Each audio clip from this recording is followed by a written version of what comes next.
السلام عليكم. النهارده حابه اعمل معاكم صنف حلو لكن سهل وبسيط وسريع، مكوناته بسيطه قوي ومش هياخد وقت في التحضير ومش هنحتاج فرن نهائي ولا نار اصلا. كل اللي هنحتاجه منجتين وشويه بسكوت وكوبايه كريمه، وهنطلع احلى حلو سهل وسريع في 5 دقايق تقدري تحضريه.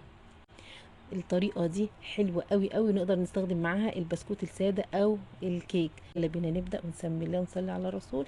ونجيب منجتين 2 بس، مش عايزين اكتر منهم، ونعصرهم بس مش هنحط لهم مية، احنا عايزينهم كده يعني يكونوا تقال.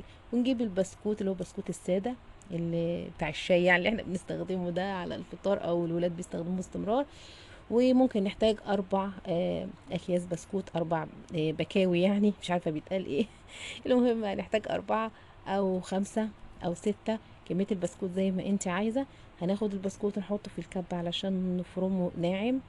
تقدري تحطيه في كيس وتدقي عليه بحاجة تقيلة، هيتكسر معاكي ويتفرم ناعم. هنحتاج بعد كده مكعبين من الزبدة، ودول اختياري، بس يعني يفضل انت تستخدميهم، بيدوا للصنف ده او الحلو ده طعم لذيذ شوية. فاحنا هنحط الزبدة على البسكوت بعد ما سيحناها، ونرجع تاني نقلبهم مع بعض.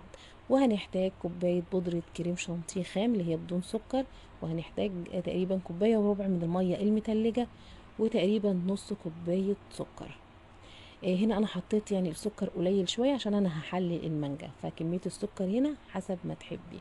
نجيب بقى المانجتين اللي عصرناهم ونفضيهم في طبق، ونبتدي ان احنا نحليهم ب3 أو 4 معالق سكر. كمية السكر اختياري زي ما قلنا، ونقلب السكر مع المانجا كويس، ونركن المانجا على جنب. بصوا هي تقيلة ازاي، علشان انا يعني خدت خلاصة المانجا من غير ما احط لها سوائل، واحنا عايزينها تقيلة كده. نجيب بقى القالب اللي احنا هنحط فيه الحلو او هنرص فيه الطبقات بتاعه الحلو بتاع النهارده. اول طبقه هنحطها البسكوت بعد ما قلبته بمكعبين الزبده، وبعد كده حطيت الكريمه بعد ما خفقتها كويس قوي في العجان. لو انت ما عندكيش طبعا العجان، هتحطيهم في طبق غويط وبالمضرب الكهرباء، وتخفقي الكريمه لحد ما تبقى متماسكه بالشكل ده. حطيتها في كيس من اكياس التلاجة، الاكياس العاديه، يعني انت ما عندكيش كيس حلواني استخدمي الاكياس العاديه وهي فتحه كبيره كده. وهنبتدي نوزع الكريمه بالشكل اللي انتوا شايفينه ده. طريقه التوزيع دي اسهل بكتير قوي من ان انت تاخدي الكريمه بالسباتولا وتفرديها، يعني ممكن تاخد البسكوت من تحت كده وتتلخبط معاكي. فوزعيها بالكيس افضل. بعد كده هنبتدي نجيب المانجا اللي احنا حطينا لها شويه سكر، ونوزعها بالشكل ده. يعني هنعمل طبقه بسكوت وطبقه كريمه وطبقه مانجا بيوريه اللي هي المانجا التقيله. كده احنا خلصنا ال3 طبقات. نبتدي بقى نعيد من الاول تاني. حابه بقى تحطي البسكوت الاول او تحطي الكريمه الاول زي ما تحبي. لو حبيتي انت تقلبي طبقه المانجا كده وتاخد جزء من الكريمه وتقلبيهم مع بعض، بس يعني بحرف المعلقه تقدري تقلبيهم مع بعض. بعد كده نجيب البسكوت ونحط طبقه كمان. وهنا الطبقات ممكن نزودها او نقللها حسب ما احنا عايزين، يعني ممكن نزود كميه البسكوت اكتر من كده، وممكن نخلي الكريمه اقل من كده. تمام.